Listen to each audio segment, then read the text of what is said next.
For today's video, we're on our way to BMW Daang Hari. I-check out natin yung bagong labas na BMW 1300 GSA. Yun, so we are here, Motor Ace BMW Daang Hari. So ito na ang hinihintay ng marami, BMW 1300 GSA. Alright, so pakita ko sa inyo guys yung seat height dito 1300 GSA. Again, I'm 5'8".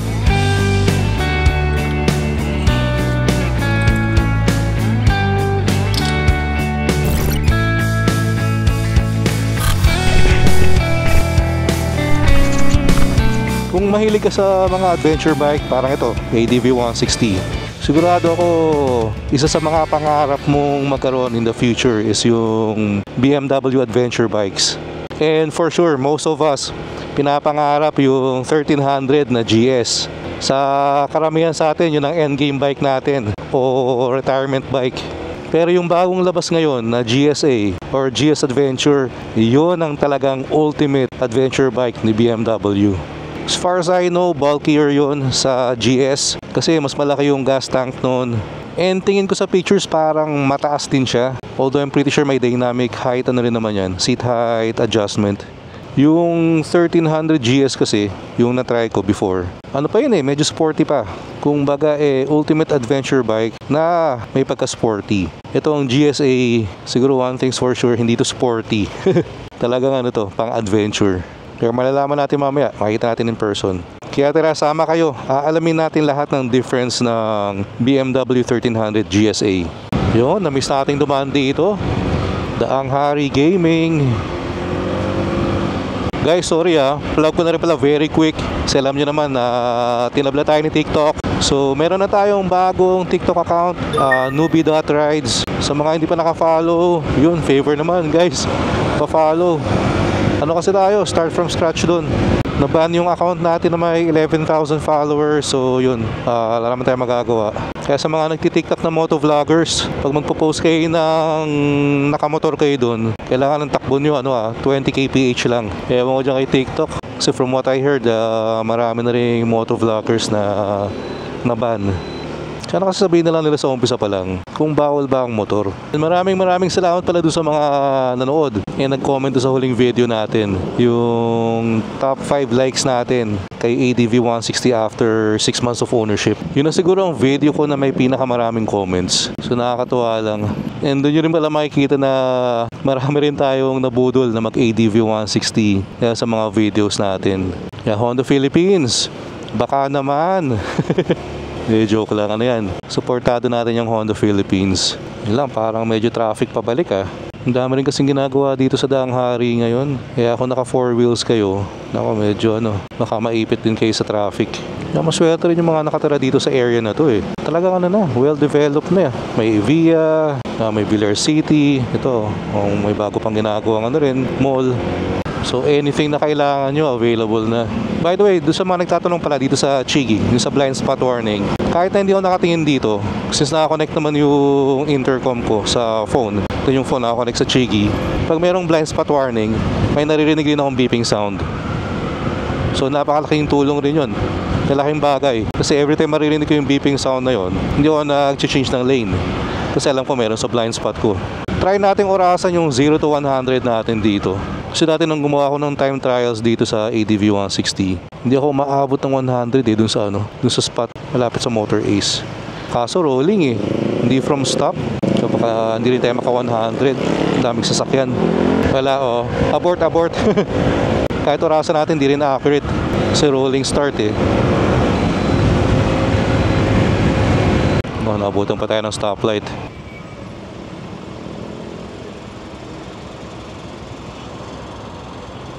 Napakalapit nyo sa atin Si sir nakatulog. Pero going back lang pala dun sa TikTok issue natin, hanggang ngayon tuloy-tuloy pa rin ako everyday nagme-message sa kanila kahit na hindi naman ako ni-replyan. Kumbaga umaasa pa rin tayo, hoping to appeal. Sayang kasi talaga Pero sa mga nanonood sa atin ngayon, baka sakali lang na merong may kilala sa TikTok, kahit email address or cellphone number lang na pwede kong kontakin, let me know lang, pa-PM na lang sa page ko. Maraming salamat. Ang laki ng pizza. Parang ginugutom tayo tuloy. Ayun oh, SNR pa. Sarap niyan. Alright, so we are here. Motor Ace Daang Hari. So dito yung BMW. Alright, so shoutout pala sa Saving Daigdig Project para sa sobrang solid na shades natin. Alright, let's go! Afternoon! Afternoon! Afternoon. Yun, so we are here, Motor Ace BMW Daang Hari. So ito na, ang hinihintay ng marami. BMW 1300 GSA. So sa ngayon, may 3 colors available dito sa Motor Ace Daang Hari. Itong green, ito yung option 719. Then itong color blue, 1300 GSA Trophy. Then ito, napakaganda rin. 1300 GSA Racing Red. So ito, good comparison kasi katabi niya yung 1300 GS. So makikita nyo kung gaano kalapad, gaano ka-bulky itong GSA compared sa GS. Itong GSA kasi has 30 liters fuel tank capacity, kaya talagang bulky. While itong GS naman has 19 liters tank capacity. And kung mapapansin nyo, itong GSA comes stock with Acra na. Acra exhaust. May abang na rin for side panniers.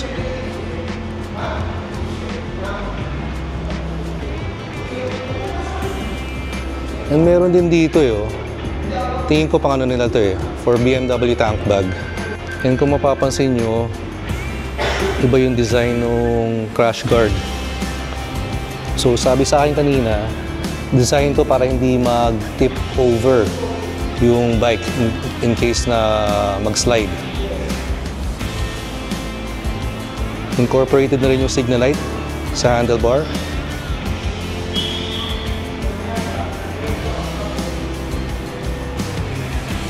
And naka-aux light na rin.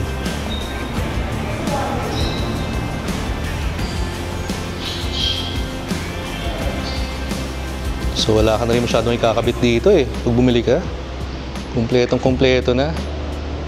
And by the way, 4 daw talaga yung colors nitong 1300 GSA. So ang wala dito is yung triple black. Baka daw by 3rd week pa dumating. Pero yung triple black na yun, comes with an option daw for ASA or Automated Shift Assist. Yun yung wala ng clutch. So for the price naman, itong BMW 1300 GSA Racing Red is 1,895,000 pesos. So out of all the colorways, ito yung pinaka-mura. Ito namang trophy ng color blue. This is 1.965 M. So may difference na 70,000 pesos. So you might be asking, ano bang pinagkaiba?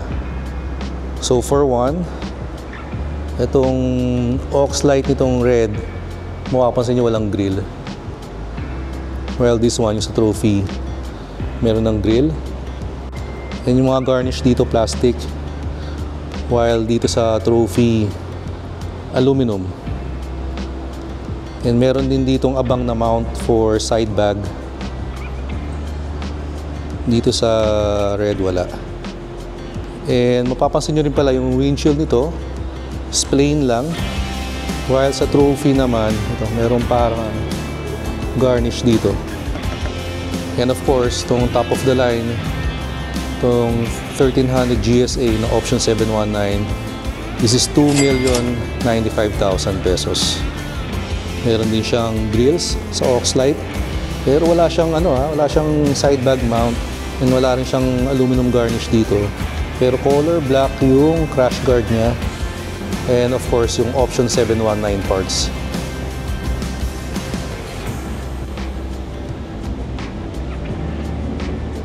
Siyempre kung may budget ka naman, pa sa top of the line, di ba? And again, all 1300 GSA pala may abang dito. Perfecto for chigi. Alright. So, pakita ko sa inyo guys yung seat height nitong 1300 GSA. Again, I'm 5'8".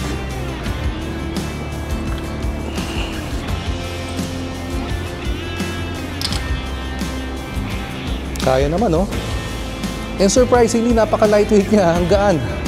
And again, this 1300 GSA has dynamic suspension din naman.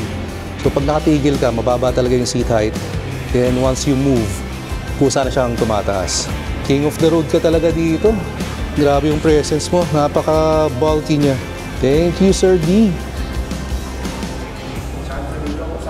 So good day mga ka-newbie. Hi, I'm Daniel from BMW Motorrad Dangari Sales. And also, hi, I'm Ronald. Please come and drop by here at BMW Danghari Cavite. We have all the types of bikes of BMW. We have test drive units for you to experience the bikes. and if you have any questions, please let us know and we are glad to assist you. This is my number. Just call me anytime, 0939-642-8817. You can also contact me at 0991-805-7500. Ride safe mga ka-newbie! Yes, sir! Alright, so parang na-inlove na naman tayo dito sa mga bagong motor ng BMW ah. Iba yung dating no? Iba yung pagka-bulky niya. Nagmukhang mali itong 1300 GS. Sir Ronald, thank you very much. Alright, so kung mapapasyal kayo dyan sa BMW Motorrad Danghari guys, napaka-accommodating ng mga tao dyan. Alright. Sabi na nakalimutan kong i-off tong ADV natin. And by the way guys, marami rin silang test ride units dito Pero understandably wala pa raw demo unit for the 1300 GSA. Pero kung gusto nyo itry yung mga adventure bikes ng BMW like itong F900, F800, yeah, drop by lang kayo dito guys. Napakadumi ng ADV natin. Kailangan na yung palinis. Alright, so maraming salamat ulit kay Sir Daniel and kay Sir Ronald for assisting me kanina.